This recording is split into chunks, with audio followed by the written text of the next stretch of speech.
COVID-19 vaccine distribution plans are underway for the state of Arizona. Find out who will have priority when the time comes. Plus, Senator Martha McSally's plans as the appointment vote for Supreme Court nominee Amy Coney Barrett approaches. And youth sports on pause. Later this half hour, we take a look at how that's affecting children during the coronavirus crisis. Cronkite News starts now. Good evening and welcome to Cronkite News in Arizona PBS. I'm Milan Andrade. And I'm Sean Rice. Thank you for joining us. More than half of U.S. states are reporting a rise in new infections in what some say is the dreaded fall surge. Health experts are attributing multiple factors to the rise, including pandemic fatigue, ignorance to health guidance, and the reopening of schools and universities. Today, Arizona health officials released info on the latest COVID-19 data and the state's plan to distribute a vaccine once it's ready. We are not potentially in a surge. I would say we are in a surge. I don't think there's any doubt in my mind. A new wave of coronavirus cases is making its way through Arizona, with positivity rates, hospitalization rates, and ICU bed occupation rates all increasing in the last week. The experts are warning we're headed in the wrong direction. The numbers are fitting. Last week we were concerned that it might happen. This week, in my mind, there's no doubt it's happening. On October 15th, just 1 week ago, the Arizona Department of Health Services recorded over 1,000 positive COVID-19 cases. And this week, that trend continued, with 1,040 cases recorded yesterday. So the question remains, how long will we be living with the virus? We're nowhere near herd immunity right now, which means that we are, for better or worse, going to have to be prepared to find ways to, work with these mitigation factors as a way of preventing the spread. The state has begun preparation for the distribution of a vaccine, which is still in clinical trials. In a 53-page report, AZDHS outlined which groups will get priority and receive the vaccine before the general population. The very first population that I would target would be staff at assisted living and skilled nursing facilities, those care homes, because the virus leaks into those facilities in that way through the staff. And then, of course, direct patient care, ICU trained nurses, et cetera, would be right after that. The plan has split distribution of the vaccine into 3 phases based on the availability of doses to the public. Phase 1 targets the priority groups. Phase 2 includes public health venues and healthcare settings like doctors' offices and clinics. And Phase 3 will distribute the vaccine to the general population. However, once Phase 3 is achieved, the mitigation protocols may not be going anywhere. There's 2 parts to that equation. How many people are willing to get the vaccine? How effective is the vaccine? You put those 2 things together, and that is what gets you to herd immunity. With herd immunity being the key, Humble says the virus that's plagued the country for over 10 months will no longer be the cause of a pandemic. We think that the herd immunity level for this virus is something around 65%. And so at that point, I think COVID-19 will be around, but it'll be a sporadic illness. But we've got to get to herd immunity through the vaccine first. And that depends on A, how effective the vaccines are, and B, what percentage of the population gets them. Scientists are racing to produce a vaccine that will be safe for public use by next year. Researchers are currently testing 48 clinical vaccines on humans and 89 preclinical vaccines on animals. The dreaded second wave of the coronavirus is hitting the U.S. right now.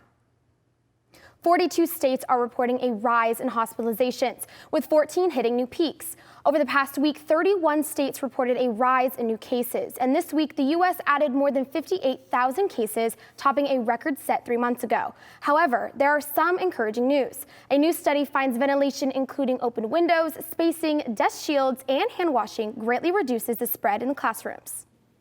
Many Arizona schools began this school year doing distance learning, which has been proven to present unique challenges among students and their families. Jay Coulter spoke with Democratic Senator Kyrsten Sinema about her plan to alleviate some of the hardship. One side effect of distance learning is that students no longer have direct access to a school nurse. This disproportionately affects low-income households, as they may not have the means to have regular wellness checkups. Senator Sinema detailed why this is important to her and what she and Colorado Senator Cory Gardner are doing to help. what we've done is introduce legislation that urges leaders to include telehealth services in the next coronavirus relief package. This is important because right now, over 2.8 million Arizonans live in areas that don't have enough primary care providers. So we need more telehealth in our schools so that students in these areas can get access to primary care doctors and health services. Robin Schaefer, the executive director of the Arizona Nurses Association, was extremely supportive of the senator's plans to include this bill in the next COVID relief package and talked the important role school nurses play in the lives of students.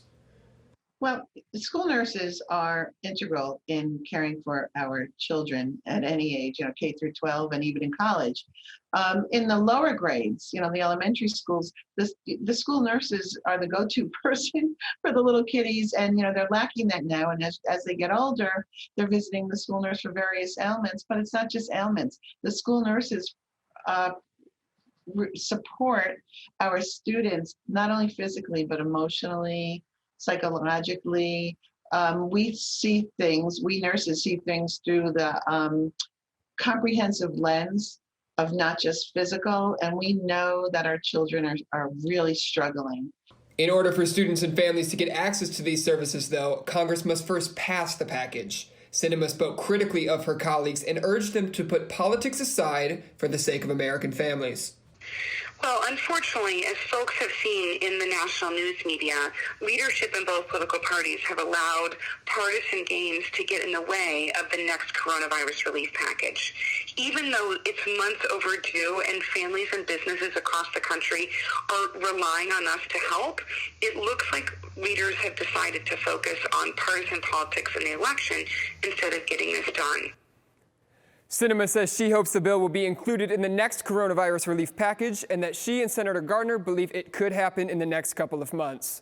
In the broadcast center, Jake Holter, Cronkite News. Plans for a stimulus package are rolling forward, but the road is still bumpy.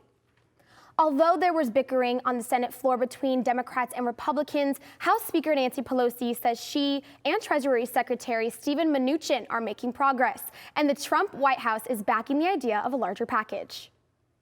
The President and Secretary Mnuchin and myself have not only made modifications, but made substantial modifications that come at the risk of jeopardizing Republican support.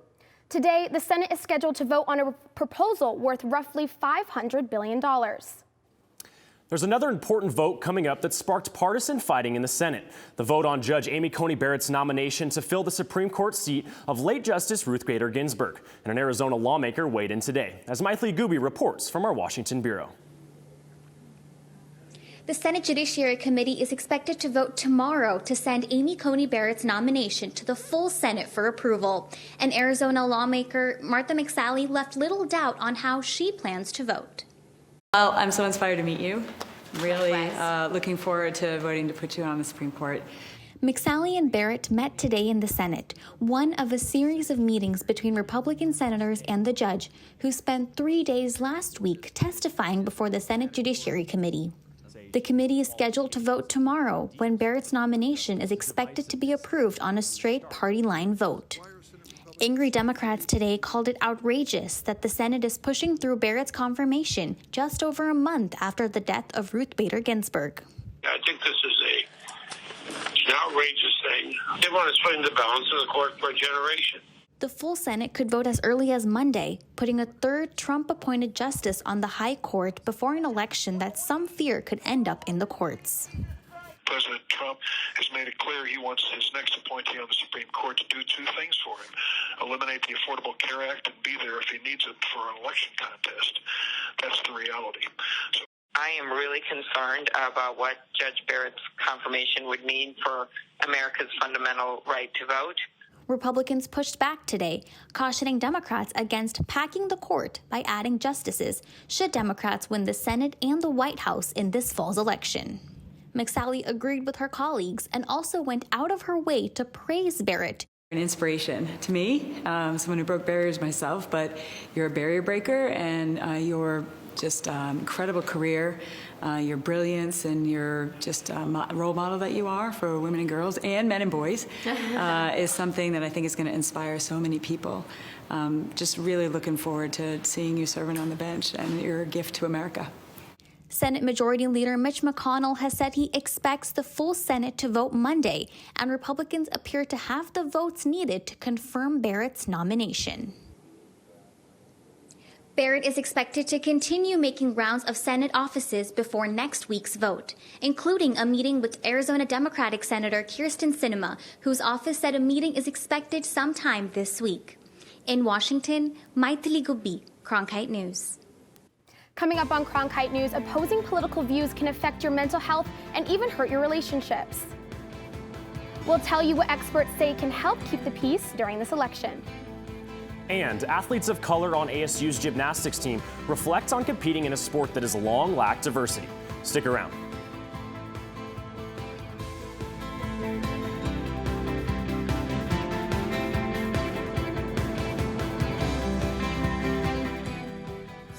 Ready to watch the best of PBS anytime, anywhere, on nearly any device? It's easy with the free PBS Video app. Simply download the PBS Video app on your mobile or streaming device.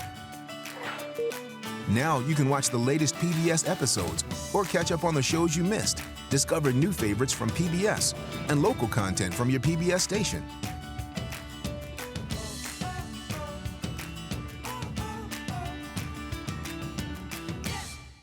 Hey, I'm Rick Steves. You know, I don't go anywhere without my passport. Thanks to PBS Passport, you can watch all my travel specials. This exclusive streaming service is just for our members. Not only can you see all my shows, but you can see thousands of hours of your favorite public television shows. Become a member today. Here we go, lights up. Whoa. As artists, we conduct our educations in public. You can never know whether it's going to be a success. One just has to risk it. It's you and the work and the place. It's a very particular relationship. Here's our lens. Tell us what you think. Friday night at 9 on Arizona PBS. Ready to watch the best of PBS anytime, anywhere, on nearly any device? It's easy with the free PBS Video app. Simply download the PBS Video app on your mobile or streaming device. Now you can watch the latest PBS episodes or catch up on the shows you missed. And when you support your local station, you can get PBS Passport, giving you access to more episodes, more specials, more of what you love.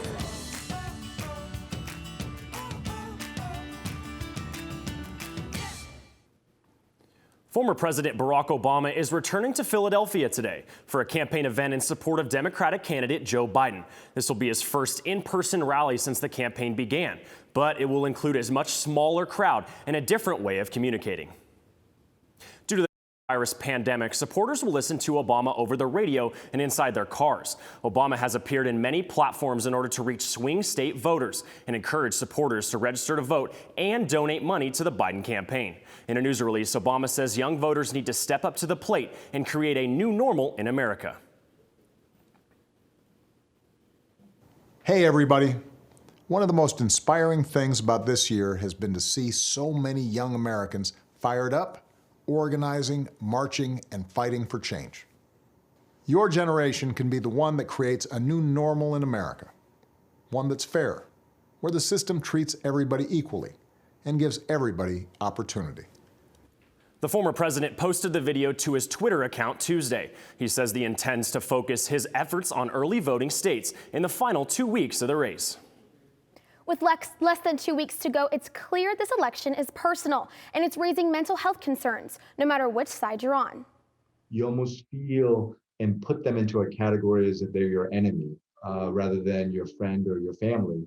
And in doing so, when you sort of view the other person as an enemy, you tend to engage in a fight. Experts say having a mutual respect is key. To keeping the peace, they recommend holding your emotions in check, recognizing and respecting others' perspectives, have a calm dialogue, and don't turn it into a debate. Instead, make it more of an interview where you ask questions and listen rather than argue. And finally, switch out the word of how with why in your questions. ASU's athletic programs feature a variety of ethnicities, races, and cultures. I spoke with Cairo Leonard Baker, Maya Williams, Isabel Redman, and Alina Miller, 4 ASU gymnasts who value the inclusiveness that the program offers. Arizona State University prides itself on who they include, not who they exclude. And these 4 ASU gymnasts have found comfort and support in the diversity that their program provides. A big part of why I chose ASU is because a lot of the higher people in the athletic department are Black or people of color. Coming to ASU and seeing that there were multiple Black gymnasts on the team was a huge support, and just knowing that there were people who had been through what you'd been through and who had made it to college and made it to the top. As conversations surrounding racial injustices in America continue to be brought to light, the athletic staff offers genuine support to the athletes. They definitely have reached out to us, especially over the quarantine, checking out on us, making sure, always asking us, do you need anything? We're here to help. I feel like we've created such a great relationship with them where, we could honestly just stroll into their office, any day of the week. The gymnasts are not standing for change by themselves. Head coach Jay Santos and ASU Athletic Director Ray Anderson are advocates for allowing student athletes at ASU to speak out. We instantly made sure that we got our coaches, our administrators, most importantly, all of our students together and had real significant discussions about what was going on and encouraged them to have a voice. We had a couple different, just kind of open team conversations, didn't really have an agenda. Just somebody share, and even asking them, what can we do to help them, or, and they just gave a lot, right? Check in and listen and try to learn and grow and learn your, kind of your spot in the whole chain here. The push for change will continue to be made, as this is a movement, not a moment. Future events surrounding diversity and inclusion at ASU can be found on campus.asu.edu/events. In the studio, Abigail Shipley, Cronkite News. That's it for Cronkite News tonight. Thanks for joining us. For top Arizona stories anytime, go to cronkitenews.azpbs.org.